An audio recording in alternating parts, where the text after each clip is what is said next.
Olá, meus amigos do canal Critica Brasil, sejam todos bem-vindos.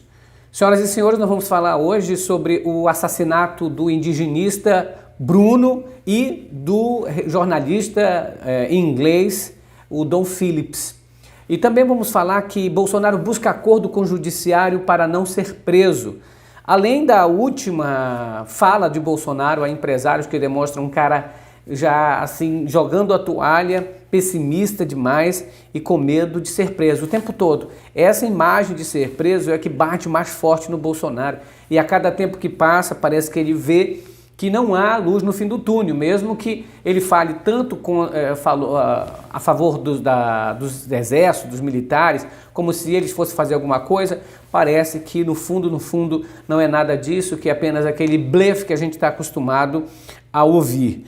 Mas vamos falar também, dentre essas coisas, do caso aqui no Brasil. Nós estamos vivendo um caso muito ruim para todo o pobre, para toda a população, para todo o trabalhador. O negócio está tão feio, gente, que as pessoas estão sendo desassistidas assim no meio da rua. O negócio está demais, mendigagem que a gente nunca tinha visto mais. 35 milhões de pessoas voltaram para a linha da pobreza, abaixo da linha da pobreza.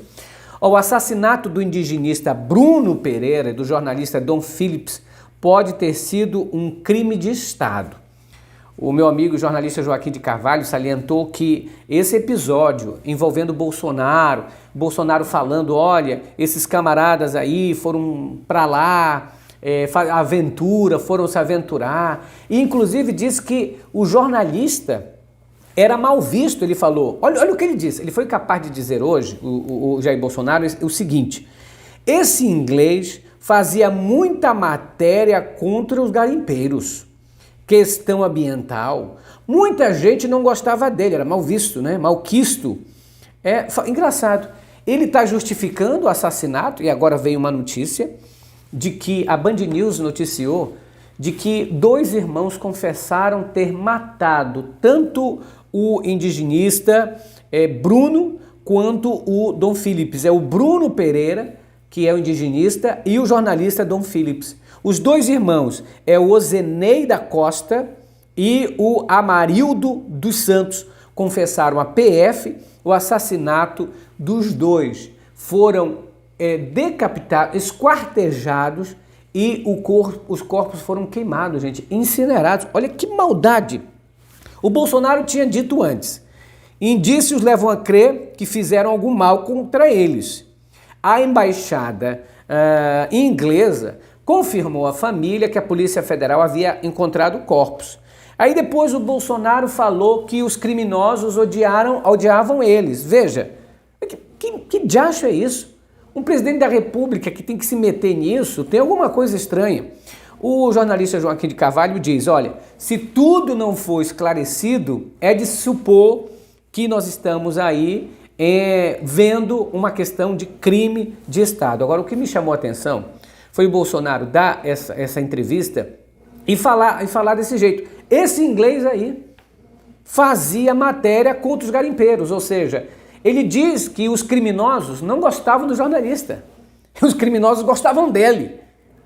Tu tá entendendo um negócio desse? Ou seja, que faz documentários sobre crimes ambientais, que faz documentário sobre a invasão de terras indígenas, e aí ele diz que, olha, a justificativa para eles é que ele era mal visto.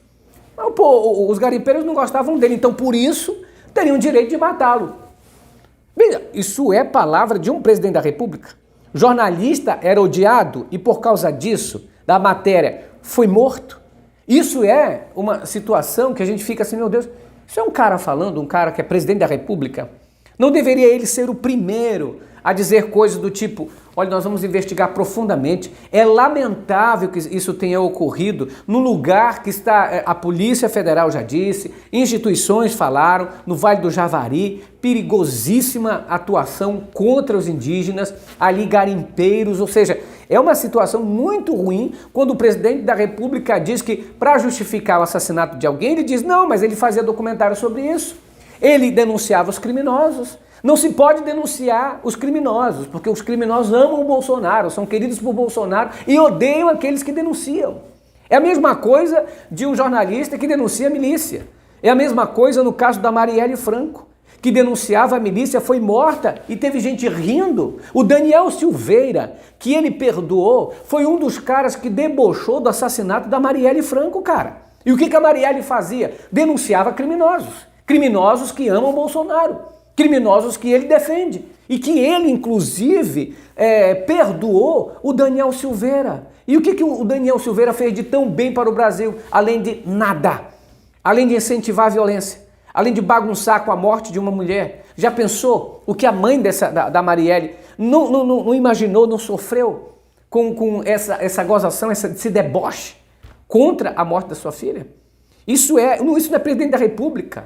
Isso é um crápula. Isso é um safado. O Bolsonaro não presta, gente. Jair Bolsonaro não presta. Tem uma índole de mentiroso. Aliás, de criminoso. Age como criminoso.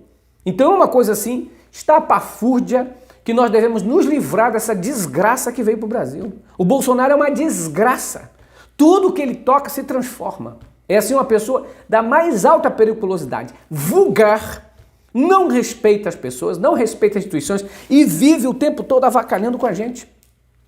Agora, o discurso de Bolsonaro a empresários mostra um cara ressentido, com medo de perder. Hoje o jornalista Noblar, o jornalista Ricardo Noblar, ele falou o seguinte, informou que Jair Bolsonaro busca fazer um acordo com o Poder Judiciário para não ser preso depois das eleições de outubro, se ele for derrotado. Bolsonaro é investigado pelo Supremo Tribunal Federal no inquérito que apura um esquema de financiamento de divulgação de notícias falsas, de difamação, de fake news. Bolsonaro está à procura de um acordo debaixo do pano com a justiça. Topa aceitar o veredito popular, seja qual for, desde que o caso de derrota ele não seja preso, nem ele e os filhos. É isso que ele está passando, essa ideia toda. Olha, eu aceito aí, desde que eu não seja preso, desde que meus filhos não sejam presos. Ele se comparou a Jeanine Áñez, aquela golpista que expulsou o presidente, tomou o lugar dele, e o Bolsonaro se comparou a ela, que pegou 10 anos de cadeia. Além de ser investigado, Bolsonaro fez nos últimos anos ataques ao STF, ao Tribunal Superior Eleitoral, ao sistema eleitoral brasileiro, além de incentivar a violência, incentivar protestos antidemocráticos. Não é? A pandemia espalhou a pandemia para todos, foi responsável pela morte mais da metade dos brasileiros, porque ele mesmo foi o cara que levou o vírus para todo mundo, criou um ódio imenso no nosso país, fez a arruaça, foi o presidente que mais bagunçou. É um cara inapto ao cargo, inepto, é um desprezível, simplesmente assim, inútil, simplesmente inútil.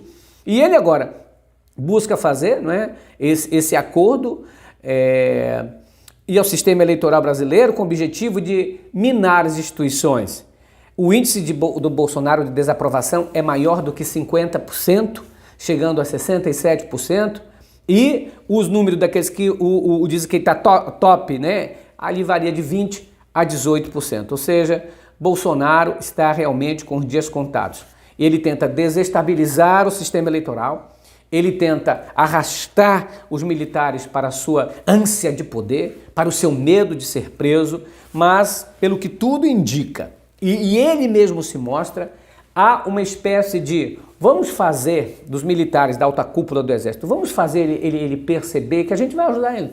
Mas quando sair o resultado das eleições, a gente dá um chute na bunda dele, porque quem vai aceitar um ser desprezível como ele, uma pessoa vulgar, inoperante, inepto, burroide, para comandante das Forças Armadas caso dê um golpe?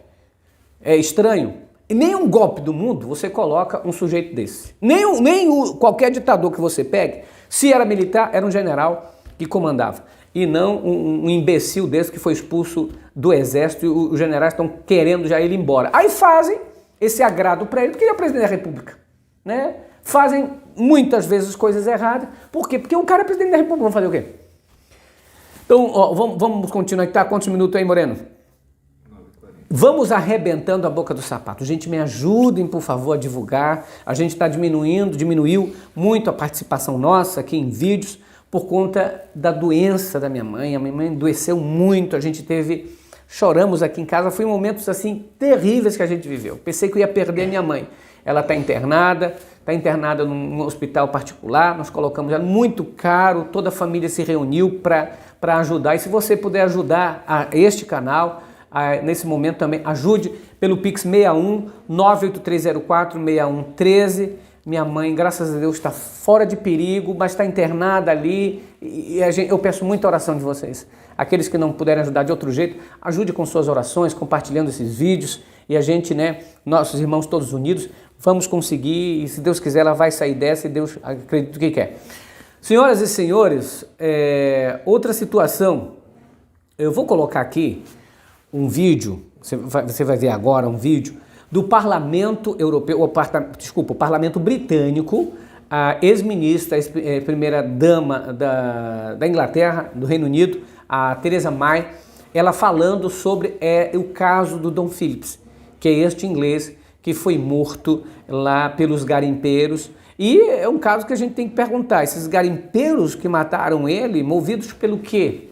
Só esses camaradas aí que são mesmo, o tal do Pelado, esse outro aí, ou tenha alguém por trás. É preciso isso. Você vai ver agora esse vídeo, presta atenção. My constituent Dominique Davis is the niece of Dom Phillips, the British journalist missing in Brazil, alongside the indigenous expert Bruno Pereira. Will my right honourable friend ensure that the government makes this case a diplomatic priority and that it works to do everything it can to ensure that the Brazilian authorities put the resources necessary to uncover the truth and find out what has happened to Dom and Bruno? And of course, like everybody in this House, we're deeply concerned about what may have happened to him. FCDO officials are working closely now with the Brazilian authorities following his disappearance on the 5th of June. The minister responsible has raised the issue repeatedly, the search and rescue effort with Brazil's Justice and Public Security Minister, and what we've told the Brazilians, Mr. Speaker, is we stand ready to provide, Madam Deputy Speaker, I should say, we stand ready to provide all the support that they may need. Então esse vídeo mostra para nós que houve uma repercussão muito desastrosa para o Brasil. O Brasil tem se demonstrado o tempo todo nessa situação de estar ali muito atrás de todos os países na situação ambiental. É um país que tem como presidente da República uma pessoa que incentiva a prática do crime. Você lembra do Ricardo Salles? Lembra da defesa dele aos madeireiros? Lembrando também que a Carla Zambelli, preste atenção no que eu vou falar, quem comanda essas forças de segurança nacional nessas regiões é o marido da Carla Zambelli. É o marido dela que coordena isso, bolsonarista até a alma. É o chefe, né, de segurança da Força Nacional Brasileira, da Força de Segurança. Agora, você imagine como esses caras, há sérias denúncias contra a truculência, contra abafar certas situações. É preciso que a Polícia Federal seja autônoma, mas não está tendo. A autonomia da Polícia Federal foi totalmente tirada pelo governo Jair Bolsonaro. Olha o que o Bolsonaro diz aqui, a declaração dele. Gente, é um cara realmente, simplesmente, não tem outra palavra para falar a não ser fuleiro. É fuleiro. Jair Bolsonaro minimizou nesta quarta-feira a divulgação de notícias falsas e voltou a criticar o ministro do Supremo Tribunal Federal, Alexandre de Moraes, relator do inquérito da fake news na corte. A entrevista foi concedida à do jornalista Neda Nagli, a outra bolsonarista, né? Ele diz: a preocupação do Alexandre de Moraes é fake news, pelo amor de Deus. Ô Leda, se eu contar uma mentira para você agora, você acredita se quiser. Olha a justificativa do vagabundo desse. Eu nunca imaginei na minha vida que eu ia chamar um presidente da República de vagabundo. Olha a defesa do vagabundo. Olha o que ele diz. Se eu contar uma mentira para você, você acredita se quiser. Ou se você não gostar, você não fala mais comigo. Você nunca mais entra na minha página, afirmou. Ele é presidente da República, esta anta, este vulgar. Falando isso. Se eu contar uma mentira, e daí? Acredita se quiser, mas tu é presidente, porra. Tu tem que falar a verdade. Porque a tua palavra, a tua mentira, ela pode trazer prejuízo ao Brasil. Ela pode matar milhares de pessoas como matou na pandemia com a tua mentira sobre o cloroquina, sobre o coronavírus, desgraça. Ele tem coragem de falar isso, despeitado. O que ele quer dizer, eu minto mesmo, e daí? Precisamos tirar essa desgraça da presidência da República o quanto antes. O quanto antes. Conviver com a peste dessa, que acha normal, como presidente da República, veja bem, a gente estando na casa da gente, ainda pode dizer assim, não, se eu mentir tudo bem, mas aí, quem vai acreditar num presidente desse? Que diz que mente, e daí? Um presidente da República. Como eu posso acreditar num cara que confessa que é mentiroso? A gente tem dito que o cara que mente o tempo todo é um mentiroso quanto mais. Ele só vive na mentira. E um mentiroso como presidente da República, pior ainda. Se mente na segurança, milhares de pessoas morrem. Se mente na questão da economia, o nosso salário vai lá para baixo, a inflação aumenta. Mente na questão da Petrobras. Há uma confusão, por isso que ninguém investe no Brasil, porque nós temos um mentiroso, confesso. Um presidente da República que mente, né, que comete crime dia e noite, diz, e daí? Dá para acreditar numa pessoa dessa? Aí ele fala ainda, Moraes, vem arranjando maneira de desgastar meu governo. O teu governo é desgastado por ti mesmo. A tua presença, quando tu fala a tua boca, tu escangalha com tudo, esculhamba com tudo, desgraça. Aonde tu toca, tu não é o rei Midas, tu é o rei merdas. Aonde toca, vira merda, vira coisa. O magistrado afirmou à CNN Brasil que não iria se manifestar sobre as declarações de Bolsonaro. E olha, não tive tempo de comentar o que o Alexandre de Moraes falou no Tribunal Superior Eleitoral, quando foi eleito presidente da corte agora, e vai assumir agora em agosto. Ele disse que não vai tolerar milícia digital e que as urnas vão ser respeitadas. Tem que ser assim mesmo. Com pilantra assim você tem que falar grosso. Porque esse negócio de mimimi não. Bolsonaro gosta de ficar gritando como se ninguém, né, soubesse dar um grito de vez em quando. O Bolsonaro é uma pessoa que não foi feita para o trabalho. É um vagabundo. Preguiçoso. Esse tempo todinho enriqueceu na política e colocou os filhos para fazer pilantragem junto com ele. Critica Brasil falando a verdade do quem doer, ajude pelo Pix 61 98304 6113. Grande abraço para vocês, eu quero agradecer todo mundo por não ter largado o Critica Brasil. E se você está vendo que não tem vídeo novo, assista os outros, ao menos para ajudar, e compartilhe esse. Muito obrigado, fiquem com Deus. Tchau, pessoal. Beijo.